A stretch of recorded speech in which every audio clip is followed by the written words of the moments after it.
Today we're turning our attention to the fourth house, a space that's often summed up with two words, home and family.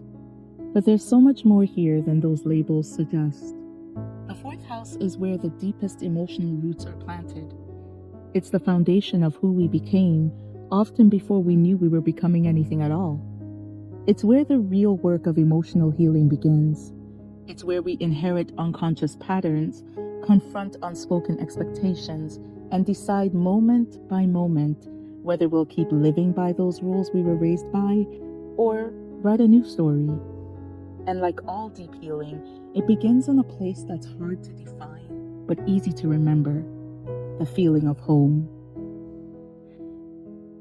In astrology, the fourth house traditionally rules over home, family, roots, ancestry, emotional security, and the private self. But emotionally, it governs something much more intimate, your felt sense of belonging, your origin story. I think we can all agree that a house and a home are not necessarily the same thing. It's entirely possible to have a house without ever knowing the feeling of home. In fact, many people have lived their whole lives that way, moving through different spaces without ever really feeling rooted. A home isn't just made of bricks and beams, it's built from love, warmth, comfort, or silence, glances, tension, routines. The scent of your mother's cooking, the slam of a door that meant someone was angry, the praise you got when you acted right, and the punishment or indifference you received when you didn't. The fourth house is that place, not just the structure, but the feeling, the emotional weather of your childhood, the tone in the atmosphere, the unspoken rules, the inherited fears, the emotional, psychological, and spiritual climate that you grew up in. The way your family showed acceptance and embraced you, or perhaps didn't. For some, this house was warm and safe. For others, it was a fortress, a battlefield, or a void. The fourth house remembers, even when you've forgotten. It keeps record of the stories, survival patterns, the roles you played to belong. And at some point, life asks you, will you keep living from that script, or will you choose to rewrite it? This is the house of the inner child, the child you were growing up, the voice inside that still longs to feel safe. It's also the place where the inner parent is born, the part of you that learns to hold yourself now the way no one could then. This is where family patterns are born, repeated, or broken. It's where your roots are, but it's also where you get to decide if you're going to keep growing in that soil or replant and reparent yourself somewhere new. The fourth house can carry generational trauma, secrets and shame, conditional love, emotional manipulation, enmeshment or neglect, deep-rooted fears. This is where you first learn to hide parts of yourself just to stay safe. It's also where our earliest psychological programming begins, where we learn what's expected of us, how to attach, how to belong, whether you're allowed to feel, to need, or to take up space.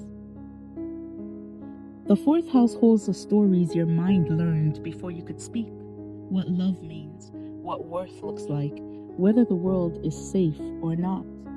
And for many of us, especially in immigrant, religious, or survival-based homes, love was expressed through control, silence, or duty. The cost of belonging was often self-abandonment.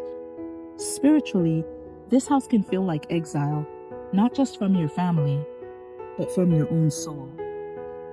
It's the place where you may have learned that safety came through silence, or that you had to earn your right to exist. But that's not true, my love. It's just a story you were told. This house also holds the promise of true emotional and spiritual safety.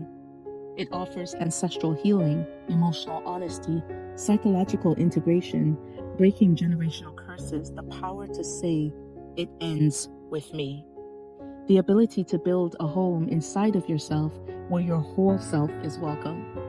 Spiritually, this is where you return to yourself, not the version your family trained you to be, but the soul you have always been. Sometimes the fourth house is where you remember you didn't come here to fit in. You came here to root something new, to offer your bloodline a new story, to become the ancestor our descendants will thank. You don't have to grow where you were planted. You can choose your soil now. You get to build your own sanctuary, and that sanctuary begins within.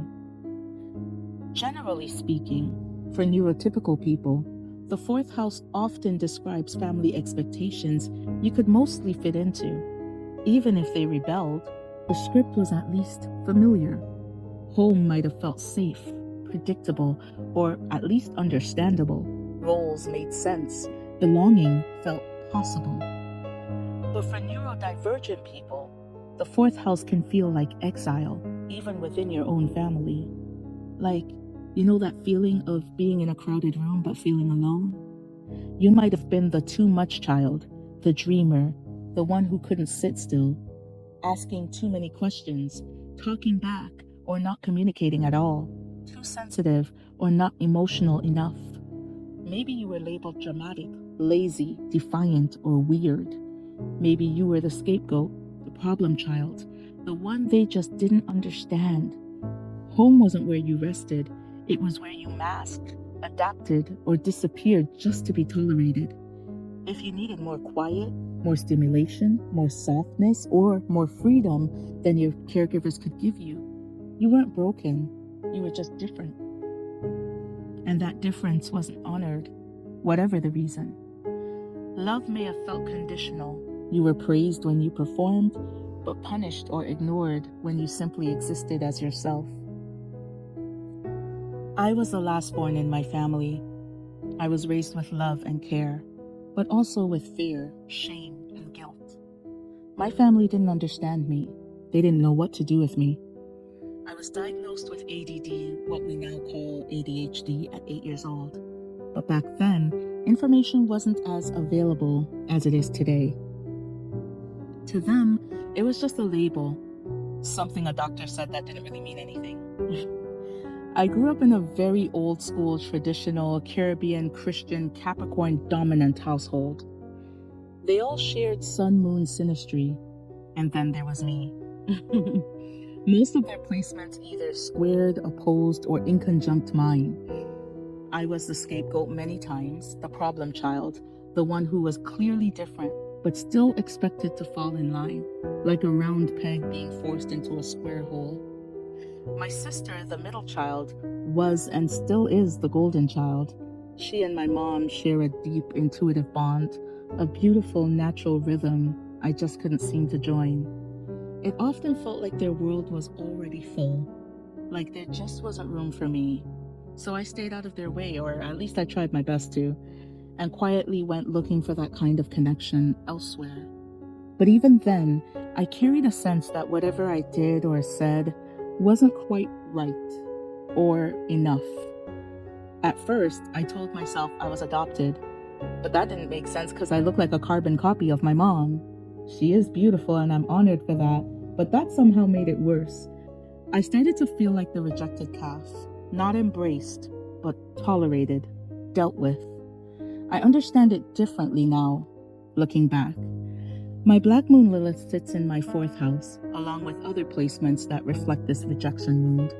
And when I became a mom, it didn't feel good to see myself repeating some of those same patterns I lived through. Expecting my kids to fall in line, stand up straight, no talking back, don't embarrass me, do as I say because I said so, sit still.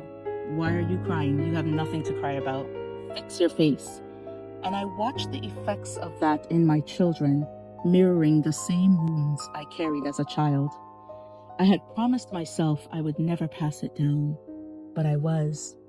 And once I saw that clearly, the pain was unbearable. I knew I had to do something. Changing my parenting style was hard. I was told I was spoiling my kids, that they would resent me for it later, but I was too soft.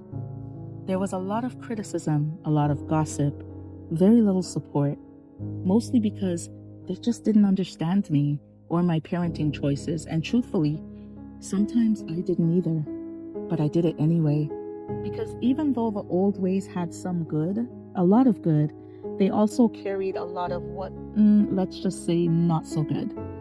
My current self and my family just needed a different formula. So I kept what worked, I released what didn't, and I took in new information step by step. Information that helped me build a new foundation for myself and my children. I accept that no matter what approach you take to parenting, there will almost always be gaps. And those gaps, they're the ones you have to fill in adulthood. That's what reparenting yourself is for. Even that understanding alone can bring so much healing and freedom. Astrology, numerology, and human design helped me to see myself as I am, my strengths, my weaknesses, my challenges, and to see my children as they truly are, not as I was trained to expect them to be, not as I wanted them to be, but just as is. Did it make parenting easy? No. Parenting and easy are oxymorons, but it did make it clearer. It gave me an understanding and a game plan that made everything feel possible. The fourth house isn't just your past, it's your power to choose a new future. It's not just your roots, it's your invitation to replant. You deserve a home inside and out where your whole self is welcome. You deserve to feel safe without performing or masking. You are allowed to stop surviving and start resting. The fourth house doesn't want you to be perfect, it wants you to be whole. Thanks for listening. Until next time, take care of your beautiful, complicated human self. You are more than worthy of the healing you seek.